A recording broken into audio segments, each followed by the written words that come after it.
গতকাল মমতা ব্যানার্জি ওয়াই চ্যানেলে নির্বাচনে হেরে যাওয়ার পর প্রথম ময়দানে নামে বিজেপির বিরুদ্ধে বিক্ষোভ দেখানোর জন্য।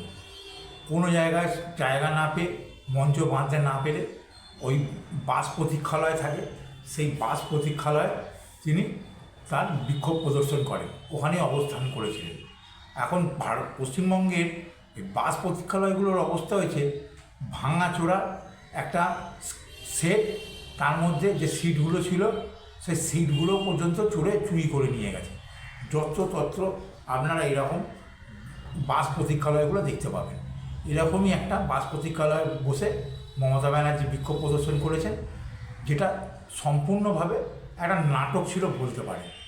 হাতে গোনা 7-8টা এমএলএ, 2-3টে আপনার সাংসদ আর 1-150টা তাদের কর্মী সমর্থক ছিল।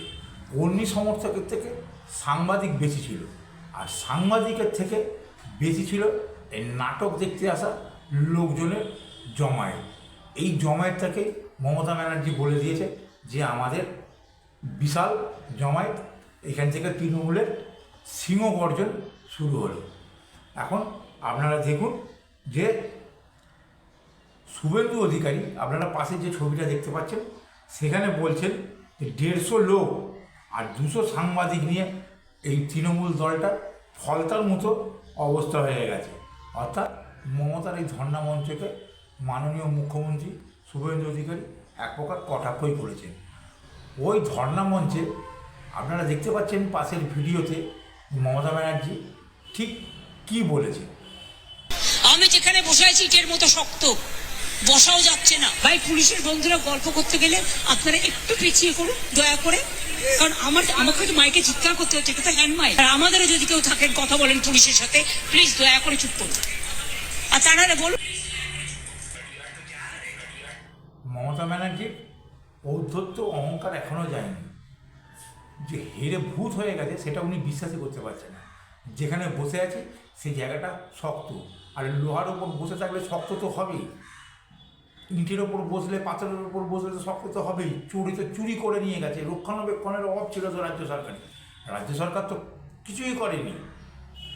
মমতা ব্যানার্জির সরকার এগুলো খালি যেখানে সেখানে পেরেছে করে দিয়েছে। গোটা হাওড়া জেলা জুড়ে ডাস্টবিনগুলোকে সারিয়েছিল, পাঁচিল দিয়ে টাইলস বসিয়ে সেট দিয়ে। দর্শক বন্ধুরা, আপনারা যারা হাওড়ায় থাকেন তারাই বলতে পারবে যে এক একটা ডাস্টবিনের পেছনে কোটি টাকা খরচা দেখানো হয়েছিল। সেই ডাস্টবিনের আজ আর কোনো অস্তিত্বই নেই। এহেন ধর্ণা মঞ্চে যে যার ফায়দা তুলতে নেমে গেছিল। অভিষেক ব্যানার্জি যে ওই সোনারপুরে গিয়ে ছেঁড়া জুতো আর পচা ডিম খেয়ে যে মাইলেজ পেয়েছিল, সেই মাইলেজ পাওয়ার পর তৃণমূলের যে পোপ খাওয়া রাজনীতি, কল্যাণ বন্দ্যোপাধ্যায় দেখলো যে কেন অভিষেক একা মাইলেজ খেয়ে যাবে। সারাদিন টিভিতে অভিষেক ব্যানার্জিকে দেখালো, আমিও তাহলে একটু ফুটেজ খাই বলে সেও একটা প্রতিবাদ মিছিল বার করলো। সেখানে একটা চাঁটি পড়তে না পড়তেই কল্যাণ ব্যানার্জি রাস্তায় কী গড়াগড়ি খেলো। খাওয়ার পর যেই দেখেছে যে তপ্ত রোদ্দুরে ছ্যাঁকা লাগছে রাস্তায়, তাড়াং করে উঠে পড়ে কী করবে, বাড়িতে চলে গেল মাথায় ব্যান্ডেজ বেঁধে। মমতা ব্যানার্জি গেলেন, তাকে দেখলেন। আবার কালকে ধর্ণা মঞ্চে দেখা গেল সে ব্যান্ডেজ উদাও। কল্যাণ ব্যানার্জি স্বমহিমায় বিরাজ করছে, গান্ধীজি মূর্তির পাদদেশে সে মাল্যদান করছে। এই সব ঘটনা দেখার পর ওই আমাদের চোর কুণাল, যাকে আপনারা বলেন কুণাল ঘোষ, সে বেচারি কেন বাদ থাকবে? সেও ধর্ণা মঞ্চে গিয়ে মাথা ঘুরে পড়ে যাওয়ার একটা নাটক করলো। মমতা ব্যানার্জি কী করলো? নাটুকেবাজি দল নাটক করবে। মঞ্চে উঠে দেখুন তাকে কীভাবে সেবা শুশ্রূষা করছে ওই বাস স্ট্যান্ডের মধ্যে।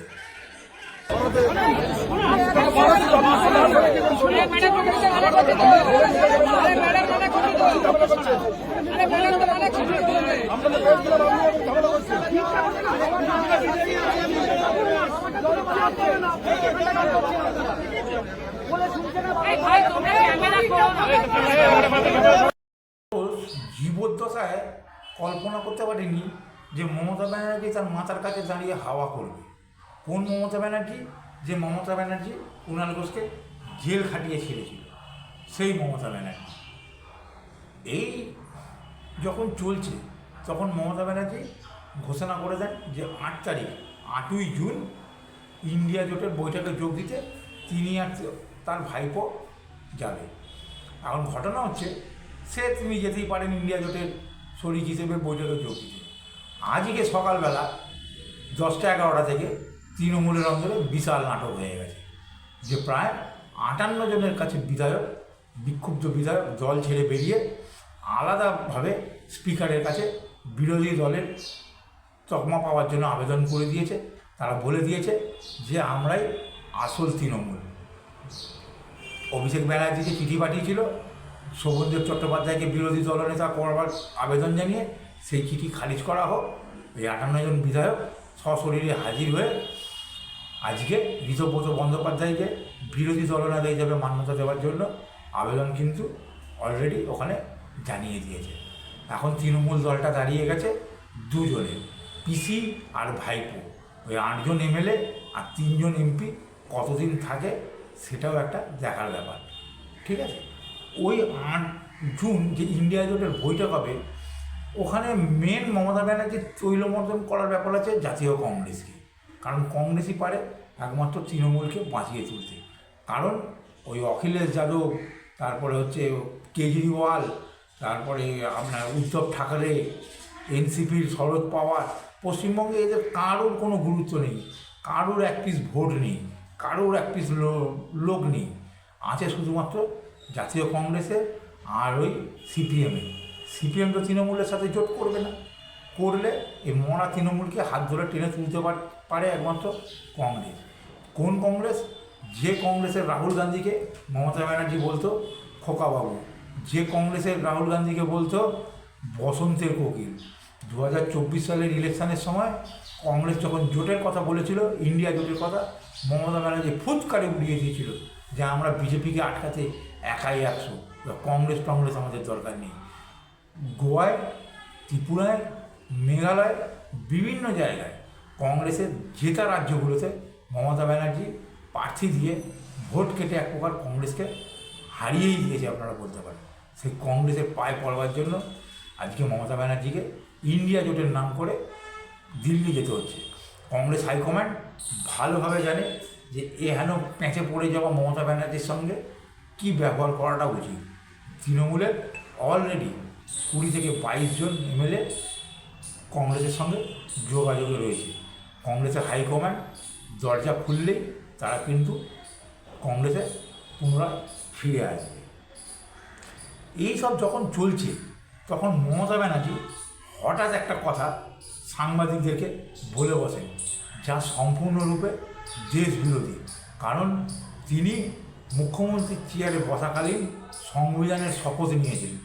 সংবিধানের শপথ অনুযায়ী দেশের স্বার্থ জড়িত এমন কোনো কথা তিনি জনসমক্ষে আনতে পারেন না। বলতে পারেন তিনি যে কথাটা বলেছেন সেটা কিন্তু একেবারে দেশ বিরোধী কথা।